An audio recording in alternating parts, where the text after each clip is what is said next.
Hey guys, what's going on? I'm your host Noodles, and today we'll be giving an in-depth preview and analysis of Khabib and Justin Gaethje's upcoming fight. We're a little over 2 months away from UFC 254 and the highly anticipated main event, Khabib Nurmagomedov versus Justin Gaethje, and we're now at the point in Khabib's career where it almost seems like we already know the outcome to his fights before they happen. You would think after so many times I've watched Khabib do the same thing as opponents, you almost wonder why he's such an attraction, and the answer to that is people are less curious to see how well he'll perform, but more curious to see how long he can keep it going.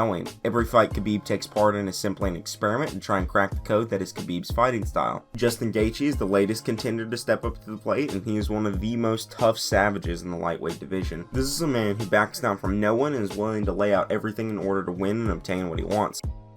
Once I understood what was wrong, I was getting hit too much, and I was honestly having too much fun. Both times I lost, I became complacent because I was having so much fun. And at this level, you absolutely cannot do that. I'm fighting the best in the world. Khabib is the best in the world. I've been working since I was 4 for challenges like this. And, I'm happy to represent the United States of America against Dagestan or Russia's best. He's 28-0, and there's no other challenge I want right now. I want to fight him. Well, I can't wait to see you fight him. There's a lot to break down in this fight. Specifically, we're going to be analyzing their styles, the strengths and weaknesses of both, and how I believe they're going to interact with each other and once inside the cage. We're also taking a look at Khabib's motivation going into this fight, specifically surrounding the passing of his father, and at the end I will give a prediction as to who I believe is going to come out on top in this match.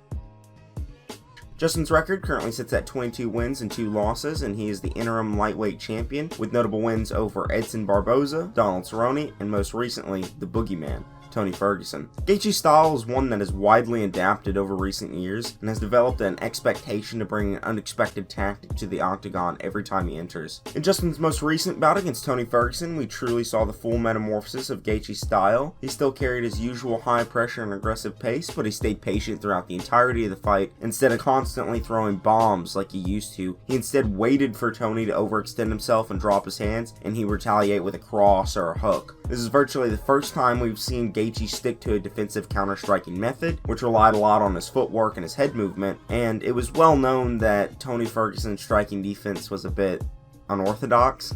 And Gaethje's camp knew that going into the fight, so I suppose it's not too unexpected that Justin would opt for this kind of approach. And it turned out to be really effective in the later rounds of the fight. Trying to guess what Gaethje is going to do is pretty hard, seeing as he seems to be carrying a vastly different game plan going into every fight, which probably thanks to his coach Trevor Whitman, who's a literal wizard. But there was actually an interview where Justin said that he was going to once again return to his old weapon, the leg kick, and try and compromise Khabib's legs. Now normally I don't take a fighter's word for how they're going to fight, but Justin appears to be pretty consistent with his old interviews, so for this one I lean more towards the side that he's telling the truth. So if I had to guess, I would expect to see a new Justin, and it'll probably be a combination in style of both his Cerrone and Tony Ferguson fights. A patient Gaethje that throws leg kicks whilst trying to set up and land his devastating right hand.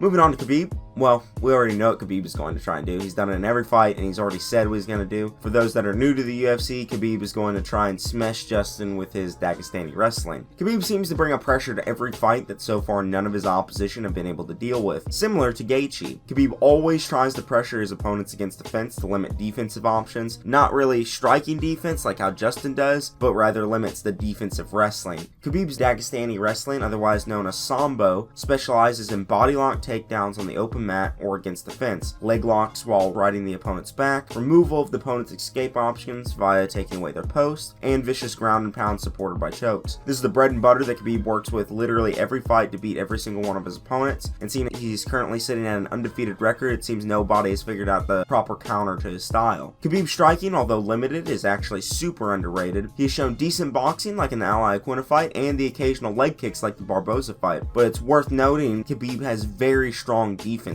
striking, only allowing 33% of all incoming strikes to land whilst defending the other 67. And this is considering Khabib has not only fought but stood with the greatest strikers in the lightweight division.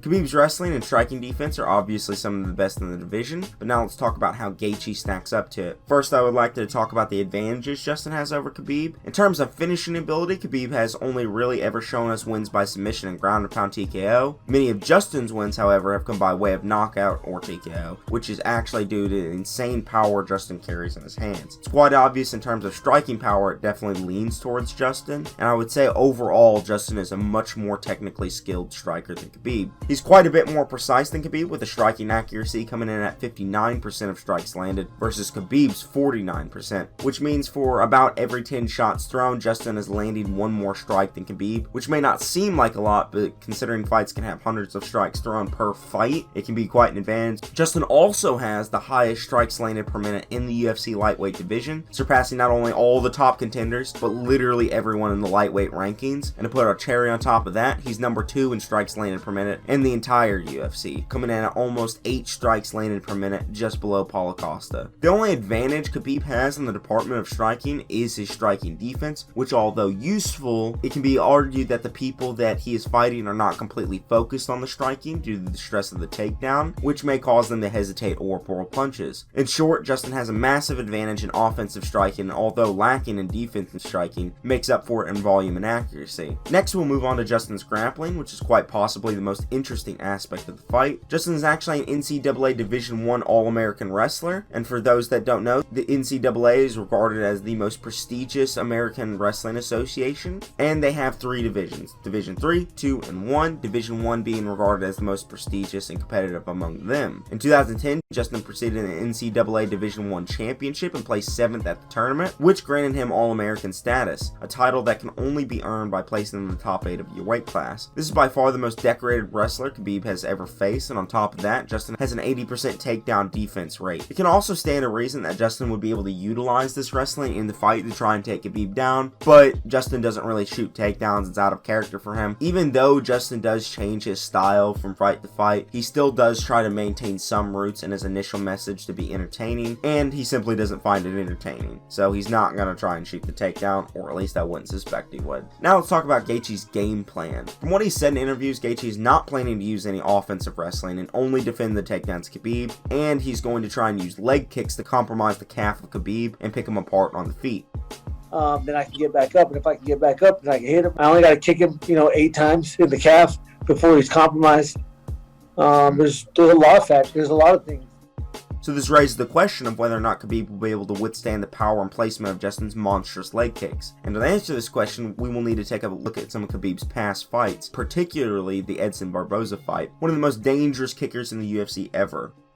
Throughout this bout, we witnessed Khabib withstand about 8 heavy leg kicks from Barboza, and Khabib basically ate them and powered through it and continued to grapple Edson to the ground. So if I were to guess how Justin's leg kicks are going to play out, it would be somewhat similar. Even though I do give the advantage to Justin on the feet, I still do give the grappling advantage to Khabib for a few reasons. One of which being that Khabib is not only an accomplished Sambo wrestler, but at this point he's also learned American style wrestling at his gym by training with guys like DC. We've seen Khabib out-wrestle guys like Chase Saldate, who although is not on the level of Gaethje in terms of credentials yet, is still the #1 wrestling prospect in the United States at the high school level. He's also preparing with Daniel Cormier, who is an Olympic wrestler at that. To put it plainly, Khabib has trained with top-level wrestlers like Justin, but Justin has likely never faced any Russian Sambo wrestlers, let alone one that's on the level of Khabib. The biggest issue with Justin's game plan is that although he does have good takedown defense, that will not save him from Khabib in his wrestling. We've seen Khabib's wrestling actually be effective against American-styled wrestling. We've seen it a bunch happen against Dustin Poirier, who's a good wrestler. It's happened against Conor, who's a good anti-wrestler. And even if Justin defends the first takedown right, it's not really Khabib's goal